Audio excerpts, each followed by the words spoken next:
Dans cette vidéo, nous allons parler de l'écart moyen. Regardons de quoi s'agit-il. Eh bien, l'écart moyen, c'est quoi en fait? En fait, c'est un nombre qui définit la dispersion des données autour de la moyenne. Il nous montre la dispersion, ça veut dire comment les données sont dispersées ou bien disposées autour de la moyenne. Alors, comment on trouve l'écart moyen? La première chose, c'est qu'on doit trouver la moyenne. Donc, pour trouver la moyenne, la première chose qu'on doit faire, c'est additionner tous les nombres, comme ça. Alors, si je les additionne, je trouve 315. Et maintenant, la moyenne, je peux écrire ici moyenne, égale 315, qui divise le nombre de nombres que j'ai, 1, 2, 3, 4 et 5, donc je divise par 5, et qui me donne 63. Donc la moyenne ici, c'est 63. Et maintenant, je vais calculer, ou bien, on va faire l'écart moyen. Comment on va faire l'écart moyen?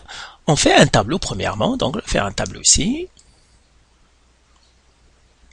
Donc ça va faire comme ça, comme ça, comme ça, et comme ça. Voilà. Alors ici, je vais écrire valeur. Ici, je vais écrire écart à la moyenne.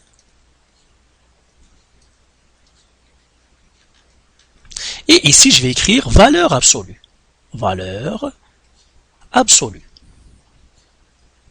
Et maintenant, je vais écrire mes valeurs. J'ai 60, 75, 52, 48 et 80. Maintenant, l'écart à la moyenne, c'est quoi? En fait, c'est le nombre moins la moyenne. Donc, c'est 60 moins la moyenne qui est 63. Et ça me donne moins 3. 75 moins la moyenne, c'est 63, qui me donne 12. 52 moins la moyenne qui est 63 et qui me donne moins 11. 48 moins la moyenne qui est 63 et qui me donne finalement moins 15. Et puis 80 moins 63 qui me donne finalement 17.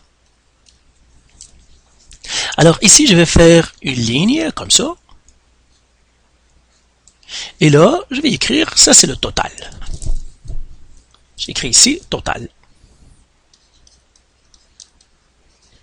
Alors le total ici on a déjà trouvé c'est 315. Alors si j'additionne tous ces nombres-là, je vais trouver 0. Je vais même écrire ça ici toujours égale 0. Ça veut dire quoi? Ça veut dire quand vous additionnez vos nombres, l'écart à la moyenne, vous devez toujours trouver 0. Si vous ne trouvez pas 0, c'est que vous vous êtes trompé dans les calculs. Soit que vous êtes trompé dans le calcul de la moyenne, soit que vous êtes trompé dans l'un des écarts moyens. Et maintenant, on va calculer la valeur absolue. La valeur absolue, en fait, c'est tout simplement ignorer le signe moins. Par exemple, ici, moins 3, j'écris tout simplement 3. 12, j'écris 12. Moins 11, je vais écrire 11. Moins 15, j'écris 15. 17, j'écris 17. Et là, je vais les additionner toutes. Et si on les additionne, on trouve 58. Ici, j'écris moyenne. Alors, la moyenne, en fait, ici, c'est 315 qui divise 5, et on l'a déjà trouvé, c'est 63. Ici, bien sûr, on l'ignore. Et ici, j'écris 58 qui divise 5. Et 58 qui divise 5, c'est 11,6. Et là, l'écart moyen, en fait, c'est 11,6. Donc, j'écris ici écart moyen égale 11,6. C'est la valeur qu'on trouve ici. Donc, voilà comment on fait l'écart moyen d'une distribution. Donc, tout simplement, on calcule la moyenne, on crée un tableau, et puis on fait l'écart moyen, et puis on fait les valeurs absolues. Maintenant, comment on interprète l'écart moyen? Eh bien, tout simplement, là, je dis que l'écart moyen, ça veut dire la moyenne, c'est-à-dire les données se trouvent en moyenne à 11,5 par rapport à la moyenne. Ça veut dire la distance moyenne entre les données et la moyenne, c'est 11,6.